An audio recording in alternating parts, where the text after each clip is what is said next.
Natry nyo na bang kumain sa Kabalin SM Mega Mall? Well, sa video ito ay papakita ko sa inyo kung ano yung mga pagkaing matitikman nyo. Alam nyo ba guys na ang Kabalin Buffet Restaurant ay isang Kapampangan restaurant na nagsiserve ng traditional Filipino dishes sa parting Central Luzon na may fusion ng Thai cuisine at Japanese menu. Nagbubukas nga pala sila dito ng alas 10 ng umaga hanggang alas 10 ng gabi every Monday to Sunday.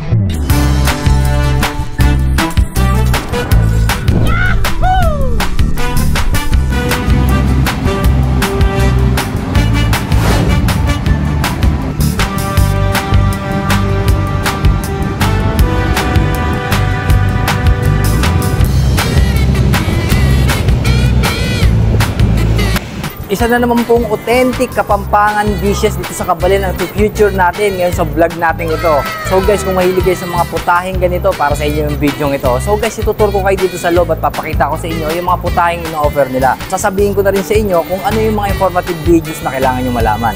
So huwag na natin patagalin to. Hindi ka pa nakapag-subscribe sa channel na to, i-subscribe nyo na po yan para sa mas marami pang food vlogs na gagawin natin. Hanggang sa muli, ito nga pala si Kuya Frank.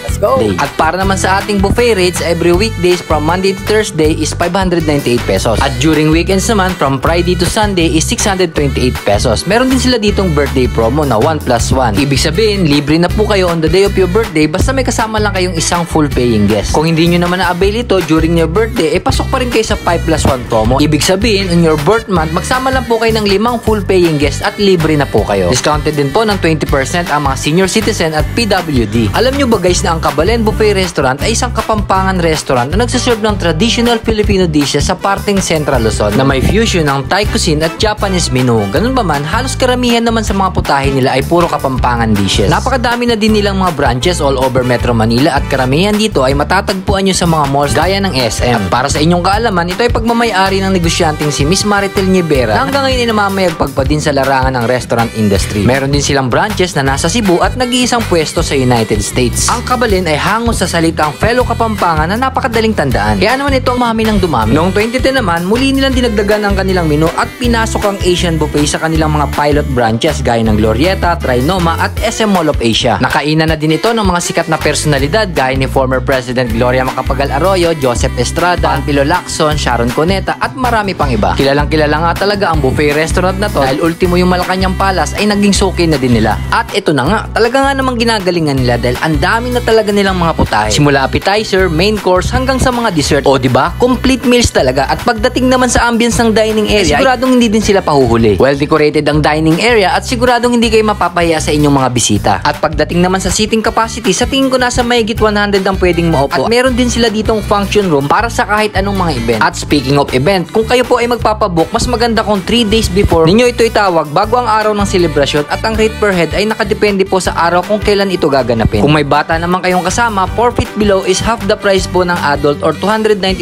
pesos each. Talaga nga namang di na kayo talo kung kakain kayo dito dahil ayon sa aking food review, talagang masarap ang lahat ng mga putahe nila dito. Syempre, Kapampangan ba naman ang chef at mitikuloso ang may-ari pagdating sa panlasa at hindi pa bago-bago ang timpla. Guys, suggest ko lang ha, kung kakain kayo ng lunch, mas maganda at di pa matao kung dadating kayo bago mag alas 12 ng tanghali. At kung dinner naman ay bago mag alas 6 ng hapon. Pagdating naman sa parking area ay siguradong wala kayong poproblemahin. Malawak ang parking area ng SM at kahit isang bus pa ang dali nyo ay siguradong may mapapwestuhan. Ngayon naman pagdating sa modes of payment ay tumatanggap pala sila dito ng cash, GCash at credit card. Huwag lang MRT card. Kung gusto niyo naman bumili ng mga ready to eat na pagkain gawa nila, yung mga microwavable foods, pati na rin yung mga canned goods na pwedeng i-consume sa bahay. Lahat yan ay available dito. So ayun lang guys yung mga informative details na may share ko sa inyo about dito sa Eat All You Can ng Kabalin. Hanggang sa muli, ito nga pala si Kuya Frank na lagi nagpapaalala sa inyo. Ingat po kayo lagi. Chill lang kayo and good vibes. And I hope nakapag-subscribe na po kayo sa channel natin para sa mas marami pang food vlogs na gagawin natin. Hanggang sa muli, bye-bye!